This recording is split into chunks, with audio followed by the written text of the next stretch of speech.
Все нас слышат. Все вас Камила, видят. не перебивай. Вас не видят, вас перебивай. видят. Давай, Все, расскажи, все. что ты Мы чувствуешь ведем, сейчас. мы ведем репортаж с берега моря. Мы сейчас примерно где-то 5 часов утра. Мы на берегу моря на фоне луны. И вот мы снимаем Аню и Камилу. Вот, снимаем луну. Вот. Они с очень вкусным Вот луна, да. зефиром. И они вот держат в руках зефирюшку. Подождите, это микрофон. Все, давайте. Камила, расскажи, пожалуйста, свои ощущения.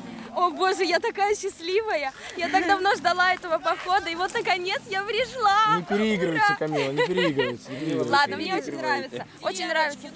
Классный костер и вкусный зефир на палочке. Камила! Да, сначала луна была идем. высоко. Она была такого желтого цвета, она была высоко, и такая Ярко-белого широкая, она была. да, ярко-белая, и такая широкая была лунная дорожка. А что? А сейчас она стала красная. Камила, а все остальные сидят. Все И нормально. смотрите, Да, мы смотрим. да что случилось такое? Если снимаем, то снимайте Да там, всех. это Да, блин, я прикол, попросила это 3 они не секунды снимаются луну снять, вообще. можно Это она или нет? рассказывает, она вообще ее почти не Короче, снимается. давай я договорю, видите. Давай, Ну, давай. конечно. Да, Маш, ну, Да. вот, То есть там, Маш, там ничего не записано, да? Маш, Ты ну просто посмотри, держишь вот иди камеру. сюда, посмотри, пожалуйста. Давай, Посмотри, Маш. Давай, Аня, говори. говори, да. Аня, говори. Вот, в общем, а сейчас луна уже такая красная, и она все темнее и темнее. Сейчас она зайдет за море, и потом можно будет снять, как восходит солнце. Да. Все, Аминь. слава богу. Аминь. Всё, Кстати, пока. это